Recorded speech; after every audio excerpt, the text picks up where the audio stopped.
4 sebab doa tak diperkenankan, tak dikabulkan Allah.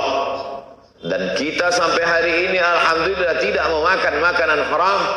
Jadi khutbah Jumat ini ingin menyampaikan pesan laki-laki yang baligh berakal, tidak dalam keadaan sakit, dalam keadaan normal, maka telinganya wajib mendengar sekali pesan khatib. Ittaqullah, takutlah kepada Allah Subhanahu wa taala.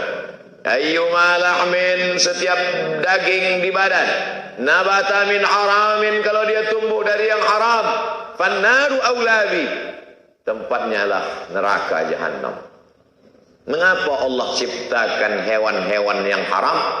Kalau memang itu haram, kenapa diciptakan Allah? Ujian. Diciptakannya makhluk yang haram itu sebagai ujian. Ahasiban nasu ayutsraku ayyaqulu amanna wa hum la yuftanun. Apakah manusia itu dibiarkan begitu saja berkata kami beriman, kami percaya kepada Allah, kami percaya kepada Rasulullah sallallahu alaihi wasallam, wa hum la yuftanun, padahal mereka belum diuji.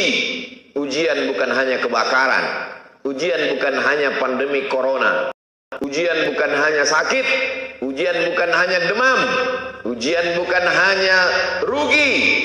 Di antara ujian, sanggupkah diri menahan dari yang haram? Masalah haram ini terbagi dua. Pertama, bendanya haram. Hurriman alaikumul maitatu, diharamkan bagi kamu makan bangkai. Waddamu, darah. Walahmul khinzir, daging babi. Wal munkhaniqatu, binatang yang tercekik. Wal mauqudatu wal mutaraddiyatu wan natihatu, binatang yang terjepit, binatang yang tertanduk, binatang yang terpukul. Wa ma akalas sab'u, binatang yang diterkam, binatang buas belum sempat disembelih. Wa ma dhubiha 'alan nusub, binatang yang disembelih sebagai sajian berhala, sebagai pemberian kepada hantu setan jembalang tanah. Wa ma uhilla bihi li ghairillah, binatang yang disembelih bukan atas nama Allah, maka sembelih dia dengan nama Allah, bismillah, dengan nama Allah, maka binatang itu pun menjadi halal karena dia memang binatang halal. Tapi ada binatang itu halal disembelih dengan cara yang halal, darahnya sudah tumpah habis karena di dalam darah itulah bakteri, dicuci bersih, setelah itu disembelih dengan cara yang bersih, dicuci cara yang bersih, dimasak dengan cara yang bersih, tapi dia tetap haram. Bukan karena darahnya, bukan karena dagingnya, tapi karena diperoleh dengan cara yang haram.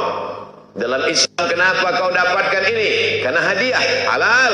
Kenapa kau dapatkan ini? Karena upah hasil kerja, halal. Kenapa kau dapatkan ini? Karena hasil dari bekerja pagi sampai petang malam, halal. Tapi ada cara-cara yang diharamkan Allah Subhanahu wa taala.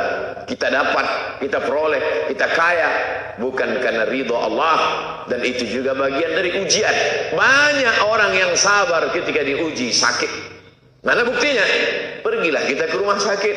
Berapa banyak tangan yang bertasbih subhanallah walhamdulillah wa la ilaha illallah wallahu akbar. Itu maknanya orang diuji dengan sakit, sabar. Berapa banyak orang yang sabar diuji dengan pandemi corona. Apa buktinya? Orang sabar memakai masker, orang sabar tidak keluar rumah, orang sabar ikut protokol kesehatan. Dan bagi yang sudah terkena penyakit, sabar dia dalam rumah sakit 14 hari lamanya dia sabar.